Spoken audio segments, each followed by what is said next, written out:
What if the reason you feel broke is not because you don't make enough money, but because 5 habits are silently spending your paycheck before you even get control of it? I'm not talking about the IRS. Today, we're going to break them down.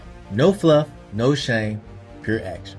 Have you ever gotten paid, took care of a few bills, bought a few things, and then looked at your account like, wait, where did all my money go?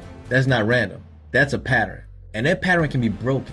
So in this video, I'm going to show you how to break those 5 money habits that quietly keep people broke.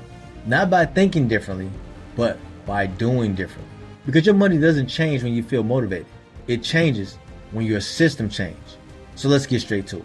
The first habit is lifestyle inflation. So let me show you how to break lifestyle inflation down so it doesn't affect your life. Lifestyle inflation happens when your income increases, but your spending increases right along with it. I mean, you might get a raise, then you turn around and get a nicer car, a bigger apartment. You're not getting those conveniences like Uber Eats more frequently because you don't feel like standing in the store or dealing with people. You pile up more subscriptions, and then there's the weekend spending because you need to relax. You deserve it, right? And before you know it, that raise is gone. It's gone before you can build anything. But here's how to break it. I'm gonna give you a few steps on how to break it. Step 1 is to create a raise rule. So before any extra money hits your account, give it a job. You tell your money where to go opposed to it telling you where it's gonna go. Every raise, bonus, tax refund, side hustle payment, or unexpected income should be split before you spend it. Here's a simple rule that I like to use. 50% goes to debt and whatever other expenses you have. 30% goes to your enjoyment. And then 20% goes to your emergency fund, savings, or future goals, or other investments. This gives you room to celebrate without letting that celebration become a new bill, or a new stress, if you will. Because if every income increase becomes lifestyle inflation increase, oh my God, you're not moving forward. You're 100% running backwards at full speed. You're not just making a cage for yourself, you're making a golden cage. Step 2, lock your monthly bills before you start upgrading. Before you upgrade anything that creates a new monthly payment, ask yourself one question. Do I want to still be paying for this in 6 months, 7 months, a year from now, 2 years from now? That question right there can stop you from turning temporary emotion into a permanent bill. So before you upgrade the car, the apartment, phone, because you know that new iPhone coming out, furniture, memberships, or subscriptions, I want you to calculate the monthly impact it's going to have on you and then multiply that by 12. So let's say $150 a month upgrade. It's not only $150, it's actually $1,800 a year. Or let's say a $400 a month car increase, so because you get a new car. That's actually $4,800 a year. When you see the yearly number, the decision becomes clear. It's not a good decision. Step 3, build a monthly gap. That means your goal is to create space between what comes in and what goes out. That space is your breathing room. So you don't have all that stress and tension and, where I'm gonna get this money from. So you choose a monthly gap target. And you can start with something like $100 left over every month. Then increase it to $250, $500, $1,000, whatever you can. That number doesn't matter at first. What matters the most is the habit. Every month, ask yourself, what can I reduce, cancel, or delay to keep more of my money? Start with unused subscriptions, then food delivery, then impulse shopping, even those upgrades that don't improve your life. Break lifestyle inflation by refusing to let every dollar you earn become a dollar you owe. Now let's move on to habit 2, no emergency fund. I'm going to show you how to break that as well. Because it's said that 90% of Americans doesn't have $1,000 in case of an emergency. But that don't have to be you, because I'm going to show you exactly how to break it. If you don't have an emergency fund, every unexpected expense becomes a financial emergency. I mean, a blown tire, car breakdown, bills come out early, work gets slow, because sometimes, things happen. God forbid we have another pandemic, something in the house needs fixed, and then all of a sudden, the credit card becomes your backup plan. And that's how people get trapped. Here's how to break it. Step 1, I want you to first save your first $500 as fast as you can. Don't start by trying to save 6 months of expenses all at once. That can feel way too big. Start small, $500, $100, whatever it may be. Sell something. Pick up one extra shift. Pause eating out for at least 2 weeks. Cancel some unused subscriptions. Again, use cash back money. Maybe use a small portion of every paycheck. The first goal is not to build wealth, but it's to cushion yourself and build peace. So get $500 as fast as you can, and then move that and turn it into $1,000 by maintaining that same exact mindset, and actions that you're taking to get to $500. Step 2, automate it every payday. So don't save what's left, because that's what people mess up. They say, when I get some extra money, what I have left over, I'm going to save. No, save first. That's what the wealthy do. And I know you want to be wealthy, or you want to have more money. So you're going to have to save first. Set up an automatic transfer on payday. Even if it's only $25, $50, $100 of your paycheck, whatever it may be, that amount can grow later. I just need you to automate the habit, because that's what matters right now. Because when emergency savings depends on discipline, it's easy to skip. When it's automated, it happens before you even talk yourself out of it. Out of sight, out of mind. Step 3, keep it separate. Don't keep your emergency money in the same account with your spending, because you're going to spend that too. It's too tempting. You tell yourself, I'm going to put it over here, or I'm going to pay it back. Put it in a separate savings account. No debit card attached, no easy swipe access, just accessible enough for real emergencies, but separate enough to stop impulse use. And then define what counts as an emergency before an emergency happens. When I say emergency, I mean car repairs, medical bills, urgent home repairs, job loss, necessary travel, essential expenses. Emergencies don't mean, oh, well, there's a sale going on, or I want to take this vacation, or let's go out for a birthday dinner, or ooh, let's have a trip this weekend. Those are not emergencies. And if you don't define the money, your emotions will, I guarantee. Step 4, refill it immediately. If you use your emergency fund, refill it immediately. Your next goal is to refill, and then build before extra spending happen, before upgrades happen. Entertainment, refill that emergency fund first before anything. And that's how you keep one emergency fund from turning into a long-term setback. What if shopping could earn you cash instead of just costing you? You've been stuck in the cycle, tap, swipe, spend, watching your paycheck just disappear. But one day, after you stumbled onto this app called Rakuten, you ask yourself, why am I paying full price when I don't have to? But then you think, maybe it's just another gift. Then one of your friends tell you about this app called Rakuten, who makes them money and gives them cash back and rewards for thousands of stores every time they make a purchase that they were made anyway. You try it once, you discover hidden deals, compare prices, and you start winning. Shopping becomes a strategy. Every tap pays you back, and you still get what you want. You share Rakuten with your friends, watch your income grow, and become more financially confident. Download the Rakuten app today and keep more of your hard-earned money in your pocket. Here's habit 3, using debt to fund your lifestyle. That's crazy, but so many people do it and don't think about it, right? But I'm about to tell you right now how to break it. This habit is dangerous because it feels normal. It feels like everyday life. Groceries on the card, gas on the card, takeout goes on the card, online shopping goes on the card, and then minimum payment comes. And it feels manageable, but the balance keeps growing because most of that fund goes to interest, not the principal. That means your future income is already being spent on your past purchases. But here's how to break it. Step 1. Stop new lifestyle debt for at least 30 days. So try this. For the next 30 days, don't use debt for lifestyle purchases. Don't do any buy now, pay later purchases. Use cash or debit only. If the money's not available, the purchase can wait. This one step immediately stops the bleeding, and you can't get out of debt while you still creating new debt. Step 2, write down every debt. You need to get the full picture. So write it down.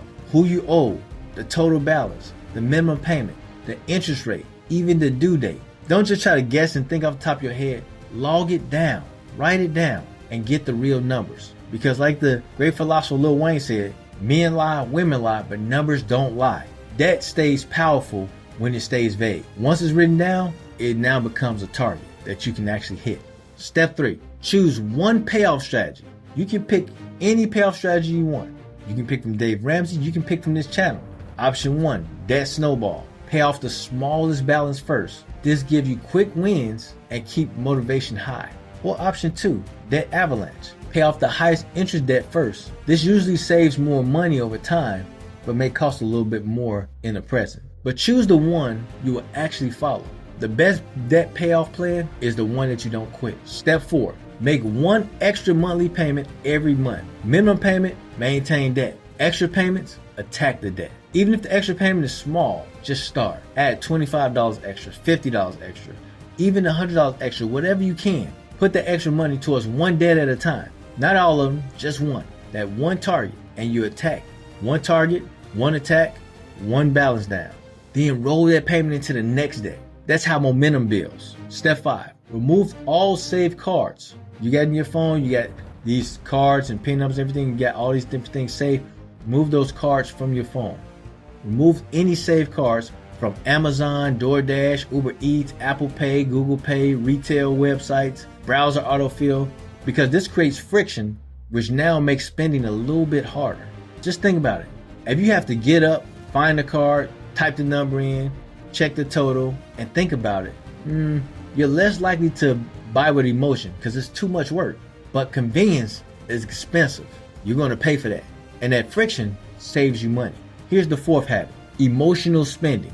Man, that is the story of 99.9% of Americans' lives. Emotional spending. But I'm going to tell you how to break it. Emotional spending happens when money becomes the response to stress. We have a bad day, we order food. We're feeling behind, we buy something new. We're feeling bored, we shop online. God forbid we get stressed, because we need to treat ourselves. Social media is the worst because it puts everyone else highlight reel in our face. Then spending becomes a way to feel better about the moment that we're in. But later, the stress comes back with vengeance and with a receipt attached. But don't worry, because I'm about to show you how to break it in 5 steps. Step 1, use what I call the 24-hour rule. Before any non-essential purchases are made, wait 24 hours. Not forever, just one day. If you still want it tomorrow and it fits your budget, then decide. But most emotional purchases lose power once the emotion passes. The 24-hour rule gives your brain time to catch up with your wallet. Step 2, ask the purchase question. Before buying anything non-essential, ask yourself, am I buying this because I need it or because I need to feel better? That question cuts through the noise. If your answer is, I need to feel better, nah, don't buy it yet. Handle that feeling first, then make the decision later. Step 3, identify your spending triggers. Track when you spend emotionally. Is it after work, after scrolling social media, an argument? Are you tired? Do it when you're bored, feel insecure? Or I got it, it's when you feel behind in life. Write those triggers down, because once you know the triggers, you can then interrupt that pattern. Step 4, replace the spending habit. You see, we don't just get rid of habits, we have to replace them. Don't just remove the spending, replace it. When you get stressed, take a walk. When you get bored, clean one area. When you get overwhelmed, write down what needs to be handled. And when you're tempted to shop, leave the items in the overnight cart. When social media makes you compare, close the app and check your bank account instead. Now, I know that sounds simple and it's not as easy as it sounds, but it works because you're changing your response. The emotion may still show up, but spending may not be your automatic reaction. And then finally, step 5, give yourself controlled spending money. And what is that? If your plan has no fun in it, you're going to eventually break the plan. So create a guilt-free spending category. Set a fixed amount. Maybe it's, I don't know, $50, $100, $25, something like that. I don't know. Whatever fits your income. And you can spend it however you want. But when it's gone, it's gone. That gives you freedom without letting your emotions take over your entire account and put you in more debt. And then there's habit number 5, living financially blind. I'm going to tell you exactly what that is and how to break it. Because some people, they're blind to what I'm saying right now. They're not seeing it. But living financially blind means you know money came in, but you can't clearly explain where it went. I mean, you know you worked a week, you know you got your paycheck, you know how much your paycheck was, you know what bills you have, you know your account feels low, but you don't know exactly what drained your account. And that's how small leaks become big losses. But like I told you, I'm gonna show you how to break it, and here's how. Step 1, track every dollar for 30 days. So for the next 30 days, I want you to track everything. Every bill, every penny, every coffee. For the next 30 days, I want you to track everything. Every bill, every coffee, subscription, food order, gas purchase, every swipe or transfer. I mean every single dollar. Use whatever tool that you like. It can be notes apps, spreadsheets, budget apps, notebooks, whatever you use. And don't try to make it pretty. Just be honest with it. The goal is visibility. Step 2, sort your spending into 3 different categories. At the end of each week, I want you to divide your spending into 3 categories. Category 1 is going to be your needs. That's going to be your rent or mortgage, your utilities like your lights, gas, water. Then there's groceries because we have to eat, right? Then there's transportation, there's insurance, and then there's minimum debt payments. Then there's category 2. This is future. This is your emergency fund, your savings, your investing, extra debt payments. And category 3, your lifestyle. This is where you have fun. This is your eating out, your shopping, your entertainment, subscriptions, the convenience spending, even your upgrades. Now look at the numbers. If lifestyle is bigger than future, that's elite. If your debt payments are tightened up and squeezing everything else, then that's the target. If your food delivery is higher than your groceries, then that's a pattern that has to be broken. And this is where your money starts to tell the truth. Like I said, if you want to see something wrong, follow the money. Step 3, do a weekly money review. So pick one day, that same day every week. It could be Sunday, Monday, Tuesday, Wednesday, Thursday, Friday, Saturday. Just one day, a day that you're relaxed, there's not a lot of things going on. Most people would choose Sunday because that works well for me anyway. And set a time for about 20 to 30 minutes. It can even be an hour. And review your money. Find out what came in, what went out, what surprised you, what needs to be cut, what needs to be automated, what bill is coming up next, what spending trigger showed up this week. This weekly review keeps you from waiting until the end of the month to realize that your money's gone. That way you can fix it. Step 4, cut one leak per week. That's right, one leak per week. I should have been a rapper, right? Don't try to fix everything at once because that creates more pressure than we can handle. And yeah, pressure creates diamonds, but that's not what we want right now. We don't need diamonds. We're going to settle for the gold. Fix one leak per week. Week 1, cancel unused subscriptions. Week 2, reduce food deliveries. Week 3, set a grocery limit. Week 4, remove saved cards. Week 5, call and negotiate one bill. Week 6, add one extra debt payment. Week 7, set up automatic savings or automatic investing. And then week 8, review insurance, phone, or internet costs. You see, one leak per week may sound exciting, but after 8 weeks, your money begins to look completely different. Now let's put all 5 habits into one simple action plan. For the next 30 days, 1, stop lifestyle inflation by creating a raise rule and refusing new monthly bills. 2, start your emergency fund with a $500 target and automate payday transfers. 3, stop using debt for lifestyle spending for at least 30 days. 4, break emotional spending with the 24-hour rule and trigger tracking. 5, stop living financially blind by tracking every dollar and reviewing your money once a week. That's the plan. Not complicated, not fancy, but extremely impactful and powerful. Because once you stop the leaks, your money starts staying with you a lot longer. And when your money stays with you longer, you finally get to use it with purpose and intent. So here's the question. Which habit are you breaking first? Lifestyle inflation, no emergency fund, debt-funded spending, emotional spending, or living financially blind?